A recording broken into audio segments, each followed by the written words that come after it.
Assalamualaikum kawan-kawan semua. Okey, hari ini perkongsian saya buat kuih apam pandan. Kita menggunakan daun pandan ya. Okey, ada juga orang panggil apam kampung dan juga apam gandum. Pun boleh sebab banyak menggunakan tepung gandum. Okey kawan-kawan, lihat tu gebu je kuih ni. Bahan-bahannya 6 helai daun pandan, 3 cawan tepung gandum, 3/4 cawan gula pasir, 1/2 cawan air kosong, yeast, secubit garam, 1/2 cawan air suam. Kita nak bancuh yeast tu nanti.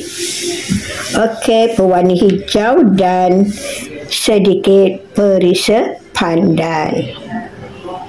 Okey, kita kisar daun pandan dengan air 1 cawan setengah. Setengah cawan, 1 cawan. Kemudian kita kisar. Bismillah. Kemudian jus daun pandan ini hendaklah ditapis. Okey, sekarang masukkan 1/2 cawan air suam ya, air suam. Kita dah bancuh yeast. Yeast ni 1 sudu besar ataupun boleh guna 1 paket. Okey, masukkan gula pasir 3/4 cawan. Okey, kemudian kita gaul-gaulkan dia. Kita gaul-gaul dia sehingga kita rasa gula tu larut ya. Gula pasir tadi larut ya. Okey, kemudian kita biarkan.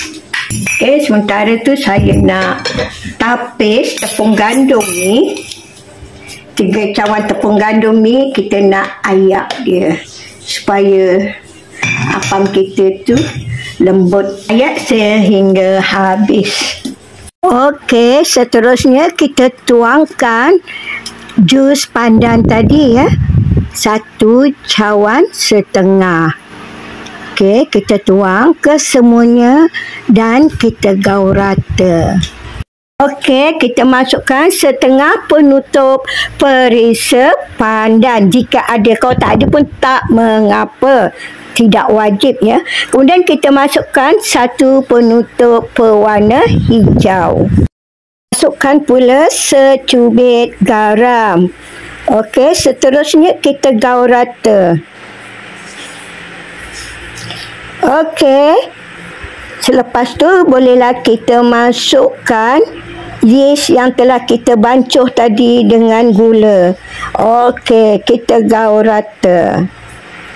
Setelah kita gaul rata, kita hendaklah perap adunan ni selama 1/2 jam ataupun 1 jam ya, sehingga adunan itu menjadi kembang agak-agak 3 kali ganda. Okey, kita lihat. Nampak tu kembang kan? Nak penuh mangkuk tu. Okey, dah kembang macam ni. Terlebih dahulu kita hendaklah kacau dia. Kita buang gelembung-gelembung udara yang terdapat dalam adunan ini.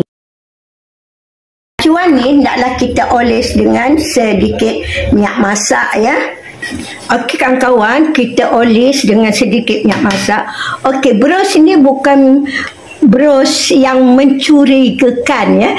Kita tak was-was ya, ini orang panggil silikon. Macam itulah bunyinya. Okey, dia bukan bros bulu ya. Okey, macam kita kena hati-hatilah, jangan tersalah beli. Ini bukan bulu ya kawan-kawan, ini silikon. Okey, kita oles acuan tu dengan sedikit minyak masak. Okey, kita oles ni rata-rata. Ya, kita rata-rata supaya senang kita nak tanggalkan kuih apam kita tu nanti. Okey, kita tutup. Kita balok menutup periuk ni dengan kain yang bersih dan kita masak anggaran dalam 10 minit ataupun sehingga kuih ini masak. Okey kawan-kawan, ini saya nak tengok baru 5 minit kita masak. Okey, jom kita lihat. Bismillah. Nampak tu dia naik. Okey, kita tutup.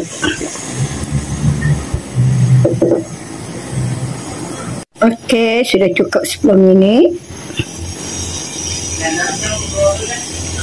Bolehlah kita tutupkan api.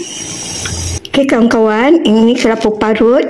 Kita letak sedikit garam. Okey, biar naik lemak dia tu ya. Okey, kita kukus. Tak lama pun, anggaran 2-3 minit. Okey kawan-kawan, apam kita sudah masak dan bolehlah kita letak kelapa parut tadi di atas kuih apam kita. Makan panas-panas kan pun sedap, lembut je. Kuih apam ni tidak terlampau manis, sederhana je manis dia.